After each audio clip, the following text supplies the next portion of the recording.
presenta a Millaray Garrido Pañal Piñén, Pañal Cadi, José Buenuche Raimán, Felicitaki Ñahuichafe.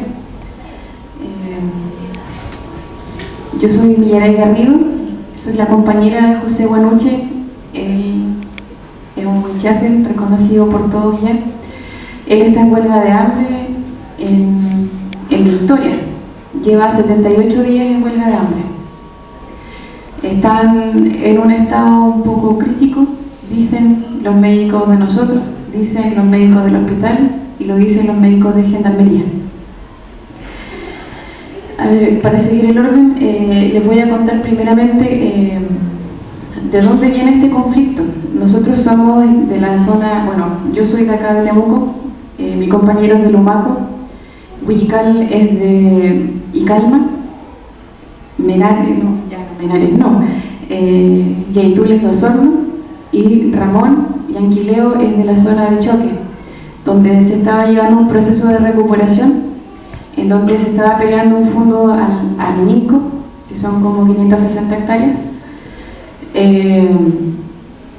Allí nuestros compañeros empezaron a talar bosques y hacer terrenos recuperables, sembraron, hicieron un Iñatúe. Nosotros seguimos usando ese Iñatúe desde que ya se comenzó ese proceso. Allí además se está llevando un proceso en donde se está instalando una minera que se fue haciendo muy silenciosamente. En primera instancia esta minera estaba en manos de Manto Rojo y hace casi 3 o 4 años la concesión se la llevó una coreana, que no me acuerdo cuál es su nombre, es muy bien raro. Y después, en ese mismo proceso nos dimos cuenta que nuestro estimado amigo Farcas había comprado también terrenos en la zona de Mijihue, que también es terreno aledaño al lago Yauyeo.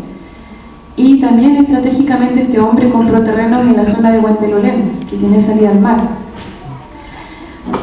Cuando la gente empezó a darse cuenta de esto y a investigar, se fijaron en que en los terrenos donde se estaba comprando Farcas se encontró en un estudio que había ahí hierro y fierro. Y en la minera que compró esta coreana está, no sé si es un metal o qué, se llama escambio. Lo que sí tengo claro es que es muy requerido porque existe solo en 3 países del mundo y se utiliza para la fabricación de aviones y hartos elementos de armas y un montón de cosas más.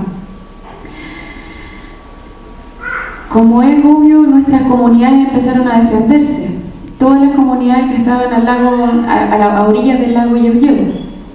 Por el frente estaba Rucañasco, donde se empezó a dar la pelea en una primera instancia junto con nuestra gente de acá y la gente de las comunidades de Rucañasco. Y posteriormente se continuó la pelea por el frente, por la ribera sur del lago Yauyeo, donde estábamos nosotros con nuestra familia. Y poco a poco fue llegando mucha gente al sector de Choque, y hasta que llegó un momento en que empezaron a haber muchos allanamientos en la zona, en el sector de Los Puras, Choque y Mijihue. Habían allanamientos diarios. Hubieron varios enfrentamientos. Antes de ese enfrentamiento con el fiscal Mario Ligueto, hubieron 3 enfrentamientos bien fuertes entre comunidades y carabineros.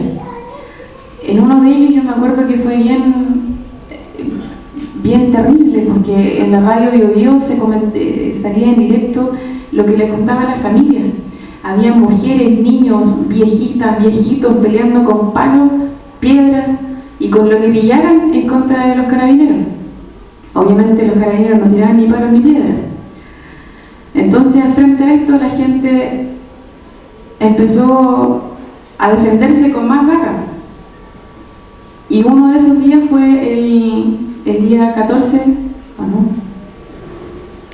15 de octubre del 2008. Y ahí se produjo este famoso enfrentamiento del fiscal Mario Ligueta con su comitiva, que supuestamente iban a ver un robo que había sido perpetuado en la casa de Santos Jorquera, que a todo esto es un conocido torturador de la zona de Arauco, donde se mató a mucha gente de las comunidades donde se torturó a mucha gente de ahí mismo, al vecino de este señor, que todavía hoy ellos se acuerdan y que tienen la experiencia de la tortura de este hombre. Y nuestros llanienes supuestamente participaron de esta emboscada, donde salieron heridos 3 carabineros y el fiscal Mario Ligueta, con lesiones graves, gravísimas. ¿Cuáles eran estas lesiones? ¿Por quién fueron condenados por el fiscal? Una lesión en el tercer metacarpiano de la mano derecha. Nadie se muere con una lesión ahí, en la calle de 15. Y los otros carabineros que tuvieron algunos daños en un brazo y todo el asunto, como ustedes vieron en algún reportaje, y que nosotros después nos vimos en el juicio, que ni siquiera había radiografías de este asunto, que no habían certificados médicos, que no había recetas médicas que avalaran este diagnóstico tan grave que se le daba y que se le imputaba a nuestra familia.